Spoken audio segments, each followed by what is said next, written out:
안녕하세요. 저는 국립중앙의료원에서 1994년부터 근무를 시작해서 올해 28년 차 됐고요.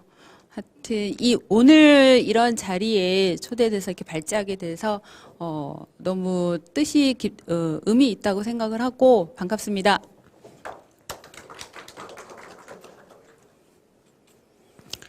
저는 오늘 그 코로나19 팬데믹 상황과 그 관련해서 최전선에서 사투를 벌이고 있는 우리 간호사들의 의료 환경, 지금 처해져 있는 노동 환경에 대해서 어떤 변화가 있었고 어떤 어려운 문제점들이 있고 그다음에 이걸 개선하기 위해서 어떻게 노력을 했으며 지금 현재 남아있는 우리의 과제는 무엇인가에 대해서 말씀을 드리고자 합니다.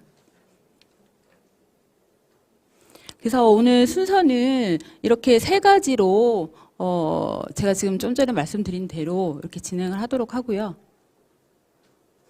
근데 아까 교수님께서 말씀해 주신 것처럼 지금 같이 준비는 하지 않았는데 약간 중복되는 부분들이 굉장히 많습니다. 그래서 저는 그 병원 현장에 이런 간호사들의 일하고 있는 어려운 문제들, 현장에 살아있는 생생한 모습들을 사진과 함께 그런 중점으로 한번 설명을 해 보도록 하겠습니다.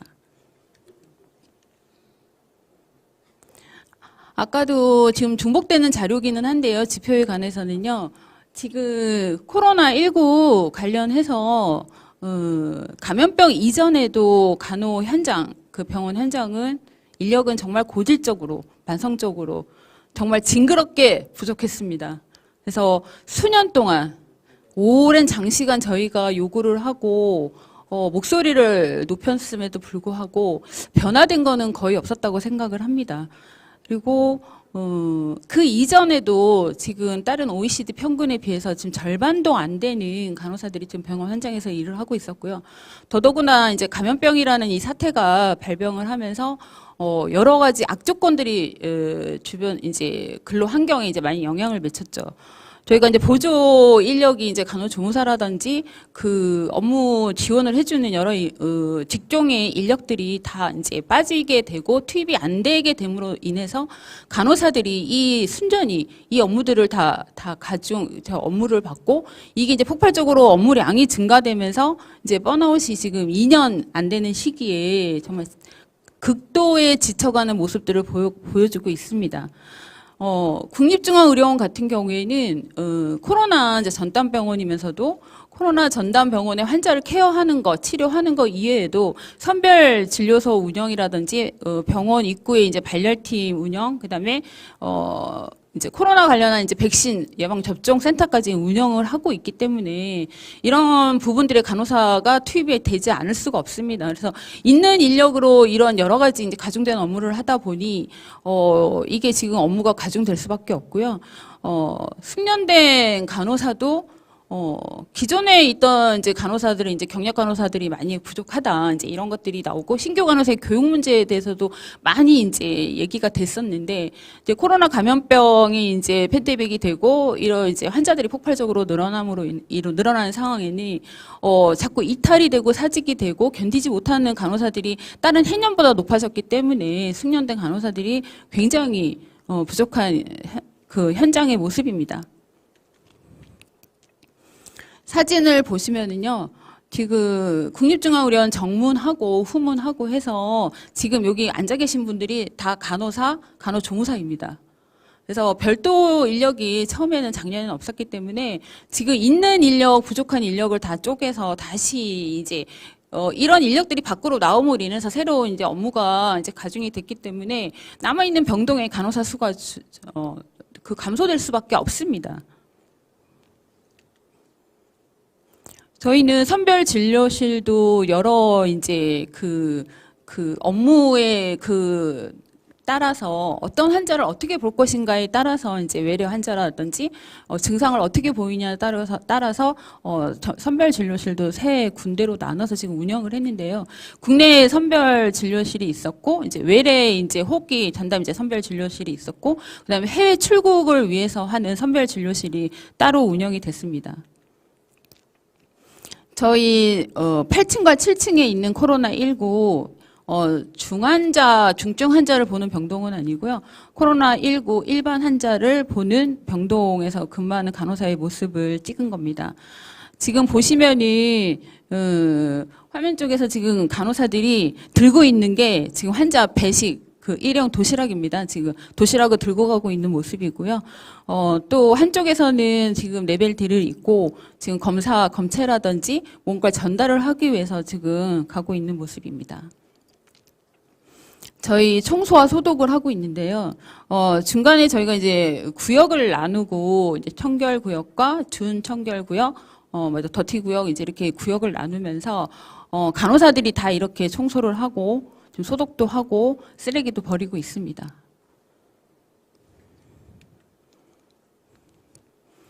그래서 간호사 인력의 부족에 대해서는 너무도 많이 언론 보도와 국민들도 그런 걸 통해서 많이 잘 알고 계시고요. 저희도 너무 뼈저리게 알고 있는 사실입니다.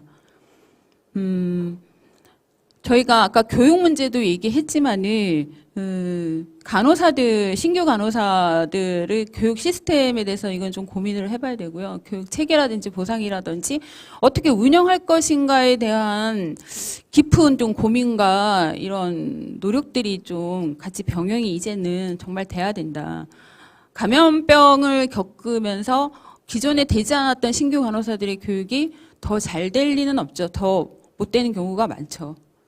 그리고 저희 이제 코로나 감염병이 이제 발병을 하면서 임산부들을 지금 다 제외를 했는데 근무를 투입을 못 했는데요. 보통 그런 간호사들이 다 5년에서 10년 된 중견 제일 활발하게 제일 숙련된 간호사들입니다. 이런 간호사들이 이제 근무에서 이제 빠지고 신규 간호사나 아주 올드 간호사를 이제 투입되면서부터 이게 격차도 심해지고 내부 조직 문화에서도 흔들리는 부분이 있고 서로가 소통이 안 되는 부분들도 있고 여러 가지 이제 악순환이 좀 계속된 부분이 있습니다. 그리고 평상시에도 지금 저희가 밥을 못 먹고 일을 한다고 하잖아요. 화장실 한번 제대로 가보는 게 정말 소원이다. 네, 현장의 목소리는 이런데 저희가 이제 중증 환자를 보면서 PAPR 장비를 허리에 이제 20kg 이제 5kg 뭐 요즘에 이제 장비가 좀 회사마다 좀 다르기는 하는데 그 무거운 이제 장비를 차고 또는 중환자는 아니어도 레벨 D 보호복을 입고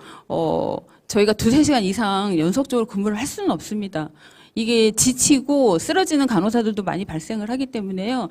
이런 지금 연속 8시간 이상 10시간 보통 평균적으로 10시간 정도 근무를 해야 되는데 이게 이제 2-3시간마다 나와서 잠깐 짬은 이제 있어야 되기 때문에 이런 부분들에 있어서 인력이 더 추가 기존에 있는 임상 현장보다는 지금 추가 인력이 더 들어가야 되는데 그런 부분들이 이제 보충되지 못함으로 인해서 이게 이제 보통의 몇 배 가중되는 업무로 간호사들이 이제 이탈이 많이 됐었죠. 저희 이제 레벨 D 탈의하는 그런 장소에서 지금 찍은 사진이고요. 지금 PAPL은 지금 차고 있지는 않은데 지금 레벨 D를 지금 차기하고 있는 모습입니다. 이 사진은 제가 작년에 그 대구 지역에서 코로나 19 감염병이 폭발적으로 이제 확진자가 나옴으로 인해서 저희도 전담병원이 지정이 되기는 했지만 중증 환자 볼 간호사가 많이 부족하다고 해서 저희가 24명 간호사들과 함께 스스로 자원을 해갖고 저희가 한 15일 동안 내려가서 근무를 하게 됐습니다. 그래서 지금 대구 동산병원의 중환자실에서 근무를 한 모습입니다. 작년이나 대구에서 제가 보름 동안 저는 일반 병동 가서 15일 동안 일을 했었는데 작년 대구에서 근무할 때랑 지금이나 병원 현장은 크게 바뀐 거는 없습니다. 제가 갔을 때 장비를 돌려 쓰고 있었고요. 진짜 심하게 얘기를 하면이 환자 사망하면 그 장비 빼기 바빴습니다. 왜냐하면 벤틸레이터도 부족했고 에크모도 없었고 여러 가지 장비들 모니터가 없었기 때문에 한쪽에서 사망을 하면이 그거 소독하고 빨리 돌리고 정신이 없었습니다. 저희가 그런 상황에서 일을 했었고요.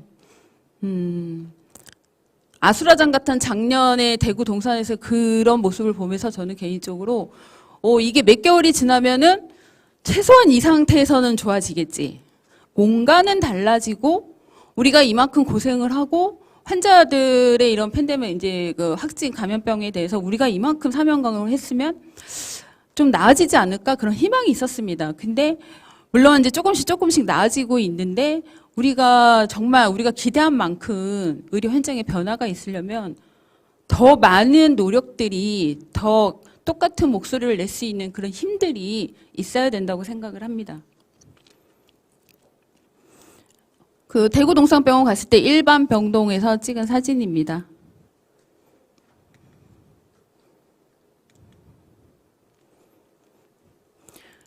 그리고 인력 부족에 이어서 지금 저희가 불규칙적이고 예측 불가능한 교대 근무를 얘기를 해야 되는데요. 국립중앙의료원 같은 경우에는 지금 2월 달에 이제 1월 20날 저희가 코로나 국내에서 일반 환자가 발생을 했고, 국립중앙의료원에서는 입원 환자를 22일 날 입원을 받기 시작을 해서 저희가 2월 달에 전체 병원을 소개하고, 외래는 물론 유지는 했습니다. 하고 석 달 동안 유지를 한 다음에 또 저희가 공공의료 기관이다 보니까 또 기존에 또 수행해야 될 여러 가지 업무들, 호스피스 업무라든지 외상병동이라든지 의료 취약 환자들의 문제들이 생기면서 저희가 또 다시 5월 달에 소개를 풀고 다시 일반 병동을 오픈을 했습니다. 그리고 작년 10월에는 부랴부랴 복지부하고 정부에서 가건물로 모듈 병동 그 감염 격리 병동을 2층짜리 건물을 2달 안에 또 지었고요. 그래서 이 건물 안에서는 중증 환자 중심으로 치료를 하는 걸 목적으로 해서 신축을 했습니다. 이렇게 지금 변화무쌍한 근무 이제 환자를 이제 이렇게 받고 닫고 이런 이제 반복적으로 하면서 저희가 듀티표는 그냥 처음에는 이런 듀티표가 어떻게 나올 수가 있지? 왜 당일날 이게 근무가 이렇게 바뀌어 버리지? 이랬는데 이제 익숙해져 버렸습니다. 지금 1년 9개월, 10개월 되면서 이제 일상이 어땠는지도 물론 그 전에도 듀티표가 이제 당일날 바뀌는 경우는 간혹가다 있기는 했지만 이제 이렇게 변화되는 거에 열악한 환경에 이제 간호사들이 많이 좀 익숙해져 버린 느낌이 들어서 조금 안타까운 부분이 있습니다. 그래서 이제 이 코로나19를 하면서도 이제 보호복을 입다 보니까 간호사들이 이제 벗고 쓰러지는 아까 간호사도 있다고 했지만 피로감이라든지 발열이라든지 뭐 호흡기 증상 이런 것들이 또 나타나면은 그 간호사들 또 이제 PCR 검사 들어가야 되고 또 격리해야 되고 이런 부분들이 또 반복되면서 인력은 더 빠지고 근무표는 더 불규칙적으로 돌아갈 수밖에 없었고 되는 대로 나온 사람대로 병동에서 빼서 아랫돌 빼서 윗돌 메꾸고 윗돌 빼서 아랫돌 메꾸는 그런 근무 형태가 계속 돌아가고 있었습니다.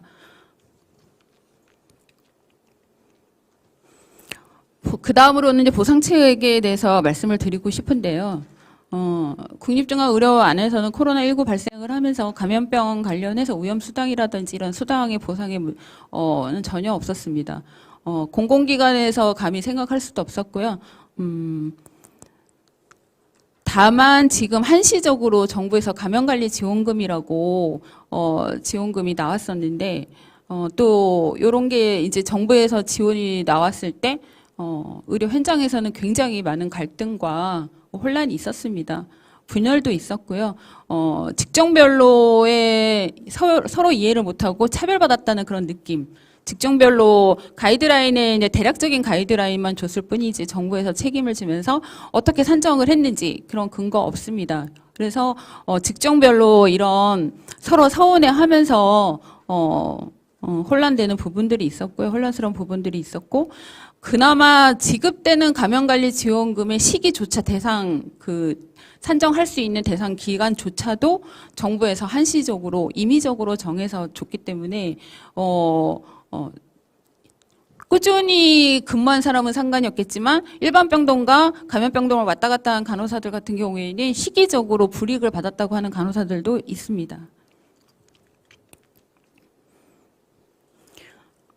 마지막 문제점의 네 번째로는요, 번아웃이라고 이제 계속 언론에서도 많이 나오고 우리들도 간호사들끼리도 지금 많은 얘기를 했었는데요. 이게 너무 오랜 시간 동안에 이런 열악한 근무 조건 환경에서 이제 일을 하다 보니까는 이런 스트레스와 우울감과 피로감을 감당하기는 정말 힘든 것 같습니다.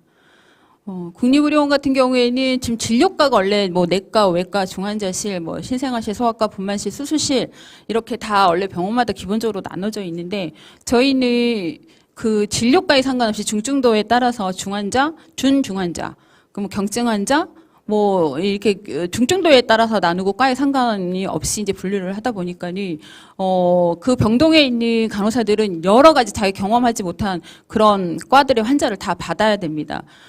심지어 신생아 정신과 질환자 저희는 이제 폐쇄병동은 아니고 경증 정신질환자까지는 저희가 치료는 하고 있지만 국립중앙의료원에서 중증 폐쇄에 해당하는 그 정신질환자까지 받는 바람에 간호사들이 굉장히 힘들어했었고요. 저는 그 다음으로 이 부분을 굉장히 강조해서 말씀드리고 싶습니다.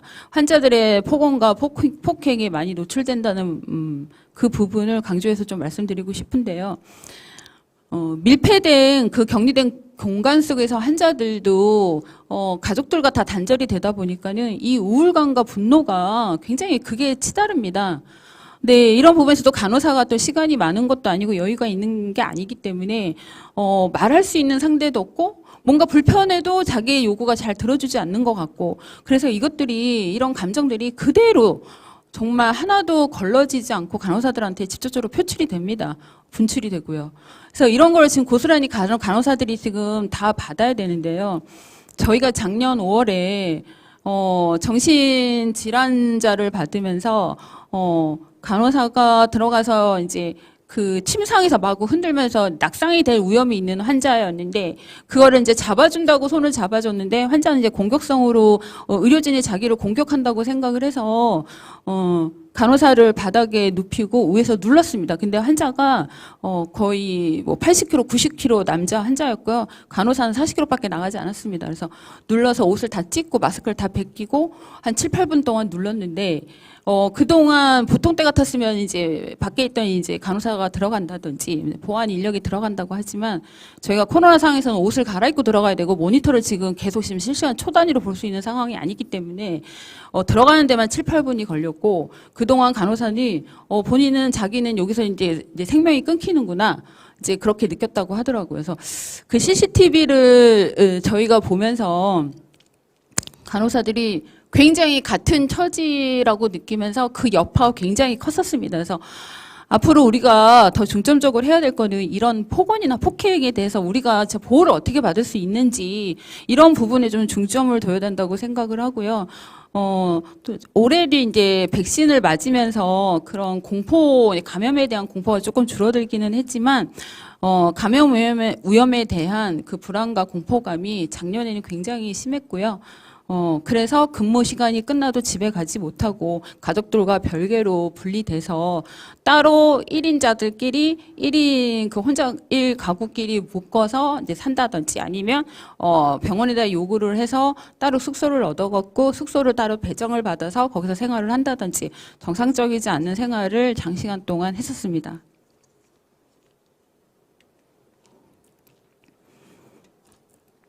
저희 아까 말씀드린 그 가건물로 지은 모듈 병동 1층은 중환자실이고요. 2층은 준중환자실인데 거기서 근무하고 있는 간호사의 모습입니다. 저희가 보통 컴퓨터로 그 안에 있는 의료진과 밖에 있는 의료진끼리 소통을 할 때는 컴퓨터로 메신저를 한다든지 무전기를 들고 다닌다든지 이렇게 하기도 하고 급한 경우에는 문에서 이제 글씨를 써서 붙인다든지 이렇게 의사소통을 하고 있습니다. 두 번째로는 그 코로나 관련해서 간호사들의 근무 환경 개선을 위해서 어떻게 노력을 했는지 그 부분을 말씀드리고자 합니다. 저희가 시설하고 의료장비 강화를 좀 정부에다 요청을 하고 내부적으로도 좀 고민을 해서 좀 강화를 했는데요.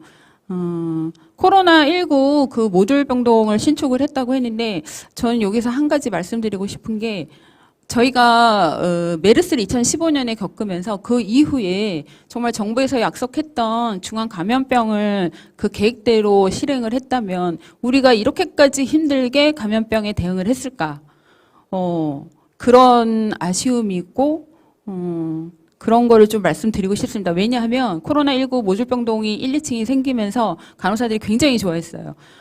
그 환자 트랜스퍼를 하고 그 전원을 할 때 엘리베이터만 타면 중증 환자가 좀 나아지면 2층으로 올라가고 준중증이 되고 준중증 환자가 벤틸레이터를 돌거나 중환자가 됐을 때는 엘리베이터 타고 바로 내려가서 환자 케어하고 로스되는 타임들이 이런 게 좀 커버가 될 수 있고 인력들도 고생을 좀 덜 했는데 지금 이 10월에 작년에 지어지기 전에는 환자 트랜스퍼 가고 올 때는 원내에서 앰뷸런스 타고 움직였습니다.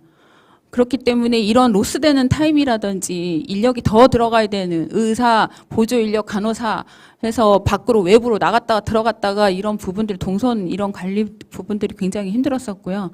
그래서 이런 중앙 감염병 전담병원 이런 시설이나 병원의 이제 신축 지정 이런 부분들이 굉장히 중요하다고 생각을 합니다. 그리고 아까도 말씀드렸듯이 장비 이제 이동형 음압기라든지 에크모라든지 벤틸레이터라든지 하이플로우 같은 경우에도 굉장히 부족했는데 올해는 많이 이제 구매가 돼서 많이 보강이 됐습니다. 그리고 선별진료실 같은 경우에는 이제 여름이나 겨울에 이제 기온, 온도차, 근무 환경 때문에 굉장히 힘들었었는데 냉난방기를 좀 구매를 했고 그다음에 밖에서 이제 환자들 이제 대기를 할 때 접수를 받거나 문진을 하거나 간호사들이 지금 다 이런 정리를 하고 있는데 근무 시에 여름에 이제 그 조끼라든지 겨울에는 난방할 수 있는 조끼들을 이제 정부에서 지급을 하고 병원에서도 또 별도 구입을 해서 이런 부분들의 도움을 많이 받았고요. 그다음에 이제 교육 프로그램인데요. 작년에 이제 9월 달부터 해서 중증 환자 이제 확진으로 더 확대될까봐 중환자 간호 교육 양성 교육 프로그램에서 이제 정부에서 많이 지원을 했는데 그런 부분도 지금 국립중앙의료원에서 그 교육 프로그램을 해서 적극적으로 이런 시행을 많이 해서 원내 간호사들도 교육 이수를 많이 받았고요. 중증 환자를 전담할 수 있는 간호사 양성을 그래도 출발점을 그래도 그었다고 생각을 합니다. 국립중앙의료원 안에 있는 코로나19 가건물 모듈 병동입니다. 그리고 저희가 이제 코로나 블루와 관련돼서 의료진 대상으로 이제 심리 상태에 대해서 이제 아까도 말씀드리기는 했는데 그런 심리 상태 이제 방역 강화라든지 이런 우울증이라든지 스트레스 관리를 하기 위해서 원내에서도 자체적으로도 이런 상담 프로그램을 진행을 했었고 원내에서도 필요하다면 전문가를 섭외를 해서 이런 부분들도 지원을 해서 지금 신청을 해서 받고 있는 간호사들이 있습니다. 의료진들이 있고요. 그다음에 저희 아까 보조인력 그 감염병 관련한 병동에 지금 감염병 병동에 지금 투입이 되지 않았다고 했는데 별도 인력을 지금 그 발열팀에 지금 별도 인력을 지금 저희가 투입을 해서 간호조무사라든지 간호사들이 지금 더 부족한 인력을 지금 메꾸는데 조금 도움이 되고 있습니다. 세 번째는 간호사 근무 환경과 처우 개선을 위한 대응 과제입니다. 남아있는 우리의 숙제라고 할 수 있죠. 앞서 이제 먼저 말씀을 해주셨지만 적정 간호사 인력 확보 굉장히 중요합니다. 그리고 많은 연구들이 지금 연구와 노력들이 지금 진행된 걸로 알고 있습니다. 그래서 직종별 인력 실태 조사를 먼저 세밀하게 해야 되겠죠. 그리고 간호사들 한재 비율 개선을 하고 이거를 개선된 부분을 제도화를 꼭 시키는 것이 중요하다고 생각을 합니다. 그리고 교육 전담 간호사도 지금 복지부랑 얘기할 때 굉장히 많이 요구를 하고 있는데 복지부랑 지금 인상 현장에 있는 간호사들 생각은 갭이 조금 큽니다. 교육 전담 간호사에 대해서 어느 정도 지원을 해주고 이 정도면 되지 않을까 싶은데 사실 현장에서는 턱없이 많이 부족을 합니다. 그래서 이런 부분도 우리가 노력을 해야 된다고 생각을 하고요. 지금 계속 얘기가 나오고 있는 간호수가 이제 독립에 대해서도 건강보험 수가 구조 개선이라든지 이런 간호관리료 세분화라든지 차등제라든지 이게 지금 제대로 이행이 되고 있는지 이런 실태조사 그다음에 모니터링 이런 부분들이 굉장히 필요하고요. 대체 간호사 지원 플로팅이라든지 PRN이라든지 이런 부분 우리가 고심을 해야 됩니다. 그냥 플로팅 그냥 PRN 간호사가 필요한 게 아니라 인력 분석과 근무 시간과 배치와 이런 등등 여러 가지 부분까지 세밀한 부분까지 해서 우리가 이거를 요구를 해야 된다고 생각을 합니다. 정부한테만 일방적으로 맡겨놓고 이거를 저희가 결과물을 받아서 나중에 이게 실패한 정책이 나올 수도 있는데 이런 부분은 우리가 정말 눈을 크게 뜨고 저희가 정말 지속적으로 봐야 된다고 생각을 합니다. 그래서 이 숙련된 간호 인력을 이렇게 만들어 놓고 인력을 확보하는 것은 단지 우리 간호사만의 근로 조건만에 연관되는 부분이 아니고 현재 대한민국에서 국민들이 안심하고 건강하게 살아갈 수 있는 보건의료 체계를 마련한다는 건 굉장히 의미가 있고 중요한 요소라고 생각을 합니다. 그다음 보수 부분은 이제 아까도 얘기가 나왔기 때문에 정말 저희가 노력을 한다면 얼마든지 자료는 많다고 생각을 합니다. 지금 각 그 선진국별로 영국, 호주, 독일 등등 해서 표준 임금 가이드라인이라든지 그다음에 산별노조와 협약에 의해서 임금 격차를 줄이는 방법이라든지 굉장히 좋은 선례들은 많다고 생각을 합니다. 대한민국도 이제 한국도 우리가 여기서 이제 선진국이라고 자부를 하면서도 이런 부분은 굉장히 뒤처지고 있는데 이런 부분에 우리가 함께 노력을 해야 되고요. 특히 잦은 연장 오버타임에 대한 그 보상은 꼭 중요합니다. 우리가 꼭 이 적절한 보상에 대해서는 저희가 요구를 해야 되고요. 병원에서는 그러죠. 다른 직종은 오버타임을 해도 연장 근로가 생겨도 직원 수가 그렇게 많지 않기 때문에 병원에 의료기관에 그렇게 부담이 되지 않지만 간호사들은 큰 상급 종합병원이라든지 공공 큰 병원 같은 경우에는 간호사 인력이 굉장히 많습니다.